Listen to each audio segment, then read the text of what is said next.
Kumusta kayo dyan mga kapatid? Mula kay Papa Kurot Channel. Ito daw ang 7 nakakamatay na kasalanan na magdadala sa iyo sa impyerno. So ano itong mga 7 kasalanan mga kapatid na magdadala sa atin sa impyerno? So kailangan natin tong bibigyan ng reaction video ngayong araw na ito mga kapatid.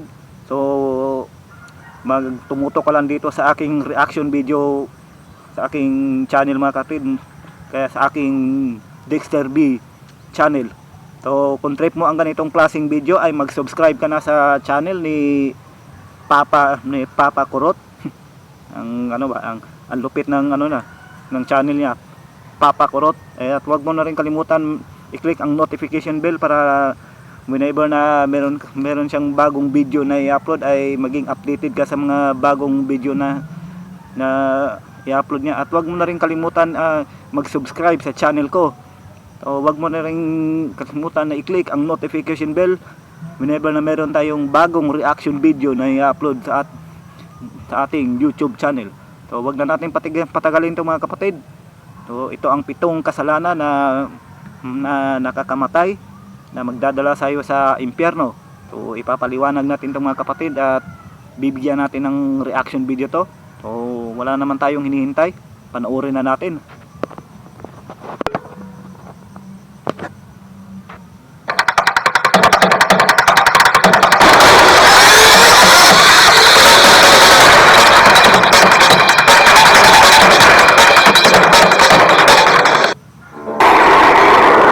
Ang 7 nakamamatay na kasalanan. Ayon sa Katolikong teolohiya, ang 7 nakamamatay na kasalanan ay 7 bisyo o negatibong katangian ng karakter na kung hindi mapipigilan ay magre-resulta sa maraming iba pang mga kasalanan at kalaunan ay pumapatay sa kaluluwa ng isang tao. Ang 7 nakamamatay na kasalanan ay pagmamataas, inggit, katakawan, pagnanasa, galit, kasakiman, at katamaran. Ang listahang ito ay unang inilarawan ni Pope Gregory the Great noong ika-6 na siglo. Pagkatapos ay ipinaliwanag naman ni Thomas Aquinas ang idea.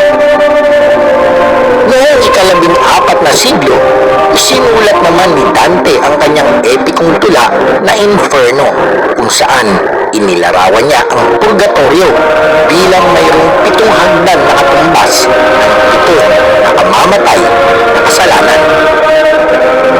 Ang 7 nakamamatay na kasalanan ay tinatawag ding 7 malaking kasalanan o ang 7 pangunahing kasalanan. Kardinal sa konstektong ito na nangangahulugang napakahalaga o napakabigat. Ang 7 nakamamatay na kasalanan ay itinuturing na pinakapangunahing mga kasalanan na salot sa sangkatauhan at ang mga kasalanan na malamang na ginagawa natin. Ang bawat isa sa 7 nakamamatay na kasalanan ay humahantong sa iba pang kasalanan. Halimbawa, ang galit ay maaaring humantong sa masamang pagsasalita, karahasan o pagpatay. Narito ang isang maikling paglalarawan ng bawat isa sa 7 nakamamatay na kasalanan. Ang una ay ang pride o pagmamalaki. Isang napakalaking hindi makatotohanang pakiramdam ng iyong pagpapahalaga sa iyong sarili.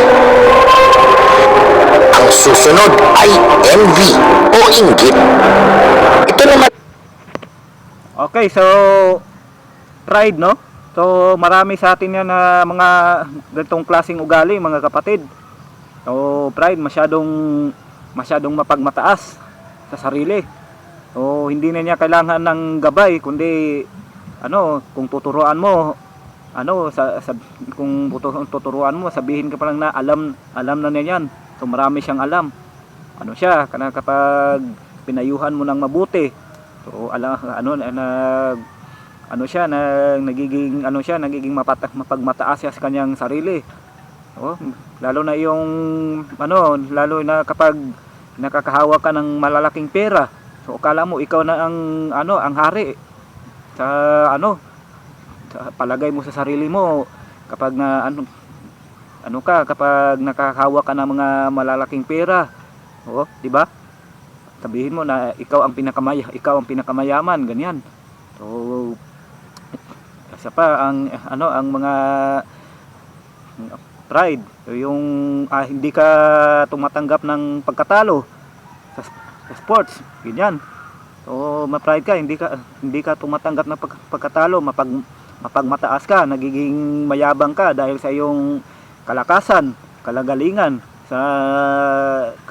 sa dami ng pera mo. So ganyan po mga kapatid. So ayaw ng Diyos 'yan. So ito din ang ano, ito din ang magdadala sa iyo sa ano, sa kapahamakan, sa kamatayan. 'Di ba? Yung nagiging masyadong ano ka, nagiging masyadong mayabang ka, pag mataas ka sa iyong sarili, so parang ikaw na talaga ang hari. So naghahari-harian ka sa inyong lugar dahil sa iyong kalakasan, ayaw mong tumanggap ng pagkatalo, nagiging masyadong mayabang ka. Dahil ganyan, ang mga maliliit sa iyo, kinakayan-kayanan mo lang, 'di ba? So wala talaga kung makahanap ka ng katapat mo, wala ka ano ka, isang bala ka lang. Ganyan po, marami po ngayong mga kapatid, mga masyadong mayayabang ngayon na wala na dito sa mundo, iniligpit na. Ito din ang itong galit. So kapag kapag nagagalit ka, yan ka ng masama sa iyong kapwa, nakakapagsalita ka ng masama sa iyong kapwa. So kung minsan iniinsulto mo dahil sa sobrang galit mo sa kanya, iniinsulto mo, tapos minumura mo siya, tapos at pinagbabantaan mo siya. So, 'di ba? So kung ang taong pinagbabantaan mo dahil sa galit mo, ang taong pinagbabantaan mo, kung balikan ka noon, dahil pinagbantaan mo siya, tapos uunahan ka, wala ka pa rin. Wala ka pa rin magagawa. Kung tatraidorin ka niya, 'di ba? So kapag nagagalit tayo sa isang tao, so para wag nating murahin ng todo, wag nating pagsalita ng masakit, 'di ba? Wag nating pagbantaan, 'di ba? Dahil hindi natin alam ang iniisip ng ibang tao eh. Kahit kapatid mo pa 'yan, kahit kamag-anak mo pa 'yan. So kung pinagbantaan mo 'yan, kung minumura mo 'yan, tao lang naman sila, hindi sila perpekto, syempre masakit sa kanilang damdamin. Dahil ang salitang masasakit ay dahil ang physical at ang salita, mas masakit pa yung binitawan mong masakit na salita, mas masakit sa kanila doon kaysa sasaktan mo sila, 'di ba? So hindi nila 'yon malilimutan kapag sinabi mo sa ganyan na anyan ka na minumura mo sila, anuhin kita, 'di ba? Kung kung siraulo din yung pinagbabantaan mo, edi ka talaga, kapag unahan ka, di tatraidorin ka, di wala ka. No, marami na yan dito sa mundo mga kapatid, kaya wag natin kapag tayo nagalit tayo, so pagsabihan lang natin, pagsabihan lang natin sila, wag nating na lang natin, maging kalmado na lang tayo, yung maging maging disiplinado tayo sa ating sarili. Ang pakiramdam na karapat-dapat ka sa mga pag-aari, tagumpay, pagbertud o mga talento ng ibang tao. Ang ikatlo ay ang gluttony o katakawan. Isang labis na pagnanais para sa kasiyahan ng pagkain at pag-inom. Kasama din dito ang lust o pagnanasa, isang makasariling pagtutok sa kahalayan o isang pagnanais na magkaroon ng Okay, so katakawan. Ito, kapag kumain ka, grabe, sobrang dami mong kumain. Kapag umiinom ka ng alak, sobrang dami mong uminom. Sabi, halos lunurin mo ang sarili mo sa alak. Halos papuputokan mo na yung tiyan mo sa pagkain. 'Di ba? Dahil matakaw ka eh. 'Di ba? So hindi mo na iniisip yung ibang yung yung ibang kasama mo. Kapag kumakain kayo, hindi mo na iniisip yung ibang kasama mo kung may ano pa ba sila, may pagkain pa ba sila. Basta yung sarili mo lang ang iniisip mo na maging nabubusugin mo ang sarili mo. So, hindi po yan tama mga kapatid. So, ka dyan, makakarinig ka pa ng mga masasakit na salita dyan. Ito pang last. 'Di ba? Yung pagnanasa. To, yung mga mahilig dyan, mga manyakis. Mga mahilig manunood ng mga skandal, mga bastos. Yung makakita lang ng mga ng mga sexing mga babae. Diyan tinitihulan na, ganyan. Tapos hinihipo yung anong parte nila. Ganyan, mahilig sa mga beer house, sa mga bayarang mga babae, ganyan. So, kasalanan po diyan mga kapatid. So, naging ganyan din ako nung una, pero hindi naman talaga ako pumapatol sa mga bayaran, hindi naman talaga ako naging bastos. So, normal lang sa ating lalaki tayo, normal sa ating mabighani sa isang babae na maganda, sexy, pero wag nating bastusin. Wag nating na mababa ang dahil wag nating sila na dahil ganyan sila. So, dapat respeto pa rin. 'Di ba mga kapatid? So, tingin mo sa isang babae kapag ganyan, respetuhin mo pa rin sila, wag mo silang i-down. Maging tingin kapag nanonood ka ng mga ang tingin mo isa sa mga babae ay mababang klaseng babae na, mababa ng kanilang uri ng kanilang pagkababae. Wag po ganyan mga kapatid. Ang panonood din ito ng mga mga skandal, mga ganyan. To nakakasira din sa utak yan mga kapatid. Maging rapist ka niyan. Kung hindi ka marunong kumontrol sa sarili mo, to maging rapist ka, maging bastos ka, maging manyakis ka. Kasalanan din yan. Okay, pagpatuloy na natin. Siyang sexual sa ibang tao maliban sa iyong asawa. At susunod naman ay ang anger o galit, isang labis na hindi tamang pagnanais na makapaghiganti. Susunod naman ay ang greed o kasakiman, isang matinding pagnanais para sa mga ari-arian, lalo na sa mga ari-arian na pag-aari ng iba.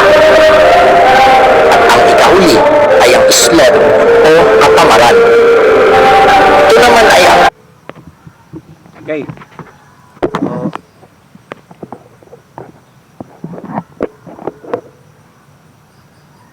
Sakiman. Okay, so kasakiman, naging sakim ka sa yung sa yung pera. Naging kasakim ka sa yung pag-aari. So inaangkin mo yung lupa ng ibang may-ari ng lupa, ng may-ari ng lupa na sinasabihan mo pa na hindi yan sa iyo, wala kang titulo diyan. 'Di ba? Dahil ang gusto mo ay mapapasayo ang kanilang lupa. So, kahit dito sa amin mga kapatid, itong lupa namin dito, maraming kumukontra dito na ito daw lupa namin walang titulo.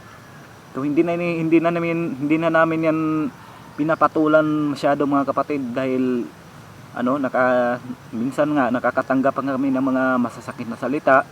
Wala daw tituluan yung lupa namin kasi maraming nagdanais na makuha tong lupa namin mga kapatid eh. Kaso lang meron kaming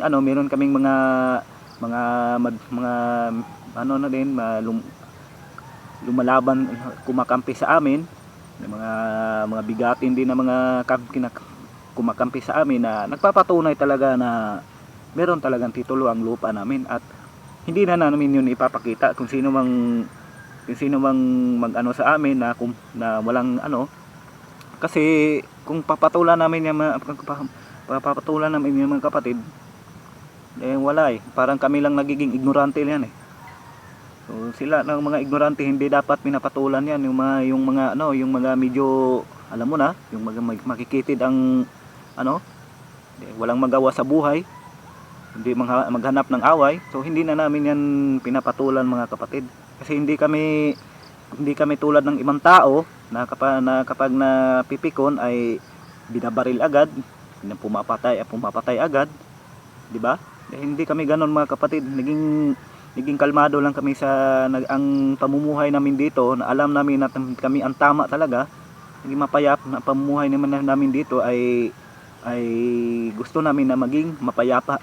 Ganyan po mga kapatid. Sinasabi pa nila na kami daw ay isang saksakim dahil nakatungtong daw kami dito sa lupa na wala naman titulo. So hindi na namin yan pinapatulan po mga kapatid. Alam na namin yan kung papatulan namin yan, magdudulot lang yan ng walang kwenta talaga. Hindi yan ang patutunguhan yan ay away eh. Yung minsan nag-away-away na sila dito, pero wala lang, naging kalmado lang ako. Hindi ko lang sila pinapatulan. Kinakaibigan ko pa nga sila eh. Minsan ay kinakaibigan ko sila, hindi ko naman sila inaaway na ganyan. Mga lang namin dito, mga kapitbahay lang namin dito mga kapatid. Kasi pagpatuloy na natin ang ito namang katamaran. Kakulangan ng pagsisikap sa harap ng isang kinakailangang gawain na nagiging sanhi upang ito ay hindi magawa o nagawa man ng hindi naman maganda. Ang sa pitong nakamamatay na kasalanan ay ang mga ito raw ay mga kasalanan na hindi patatawarin ng Panginoong Diyos. Ang simbahang Romano Katoliko ay hindi nagtuturo sa mga kasalanan na hindi mapapatawad.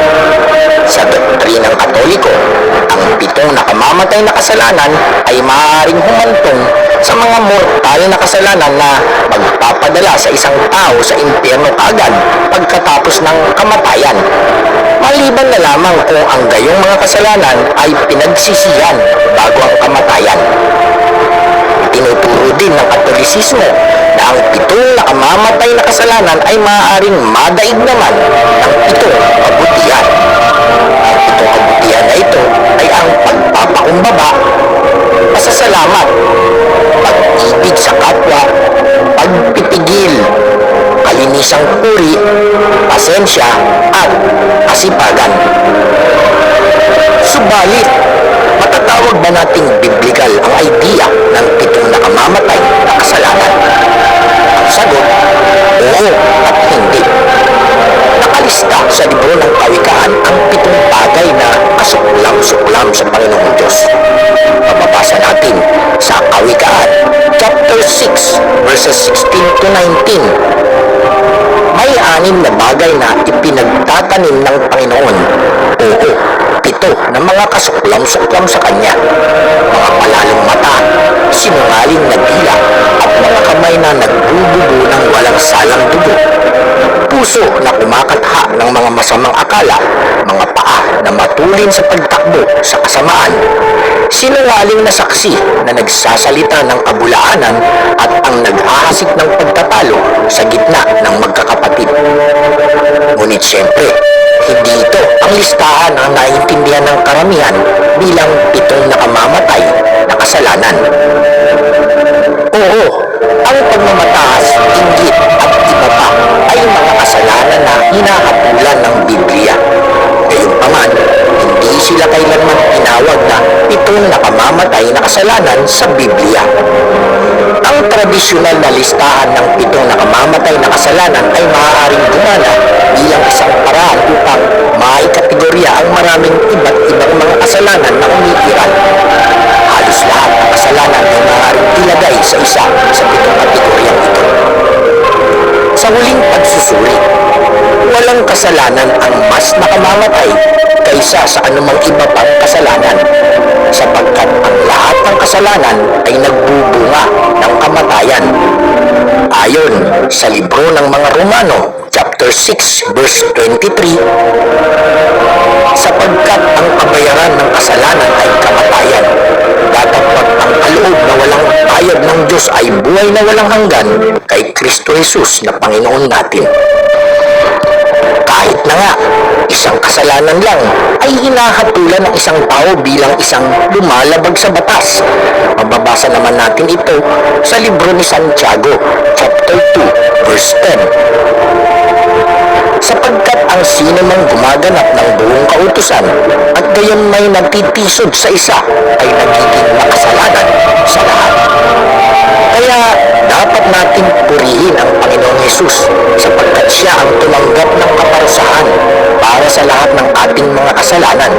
Kasama na dito ang 7 nakamamatay na kasalanan. Sa biyaya ng Panginoong Diyos, sa pamamagitan ng pananampalataya sa Panginoong Hesus, tayo ay mapapatawad. Mababasa natin ito. Okay. So, kaya nga nagpakamatay ang ating Panginoong Hesus sa cross para matubos niya ang mga ang lahat ng mga ng kasalanan ng mga tao. Ano na to? Especially na to itong 7 nakamamatay na kasalanan. To kasama na doon. Tinubos na tayo ng ating Panginoong Hesus sa kanyang dugo. Okay, so ganyan po mga kapatid. Kaya kung mayroon man tayong nagawang kasalanan, so baguhin na natin ang ating sarili. So wag tayong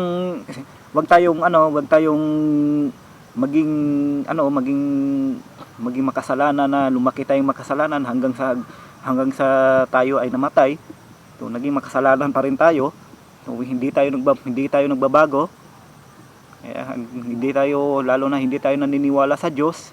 So, naging itong 7 nakakamatay na kasalanan ay ginawa mo pa rin hanggang sa kamatayan mo at hindi ka nagbago, hindi ka nagsisisi sa iyong mga kasalanan. Wala, mapupunta talaga yung kaluluwa mo sa impyerno. Ganyan po mga kapatid. Kaya ginawa ng ating Panginoong Hesus ay nagpakamatay siya sa cross, tinubos niya ng dugo ng kanyang dugo ang ating mga kasalanan. Okay? So, pagpatuloy na natin.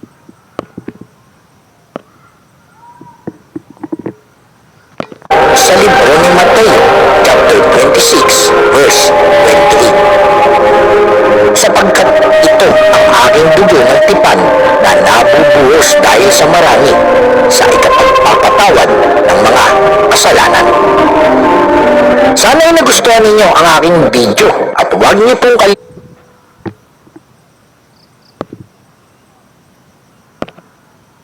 Okay, so ilalagay ko lang dito sa ibaba sa aking description ang link ng video na ito ang link ng channel nito ang video nito ni Papa Kurot, Facts and Trivia. So ilalagay ko dito sa ibaba mga kapatid. So bisitahin niyo ang kanyang channel mga kapatid at huwag mong kalimutang mag-subscribe sa kanyang channel.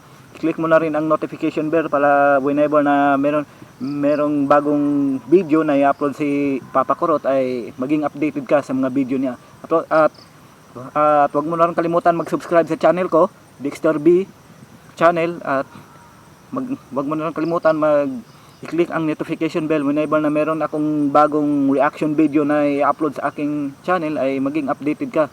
Okay, so salamat sa inyong panonood mga kapatid. Sana nag-enjoy kayo sa aking binigyan ng reaction video na meron na naman tayong bagong kapupulutan na aral mula sa Biblia, mula kay Papa Kurot. So hindi ko alam kung ito pastor siguro to si Papa Kurot So hindi niya ito tunay na na hindi niya hindi niya nilagay dito ang tunay ng pangalan niya. Okay, so salamat sa inyong panonood at mag-iingat po kayo palagi. Ako po si Dexter Braganza and peace out.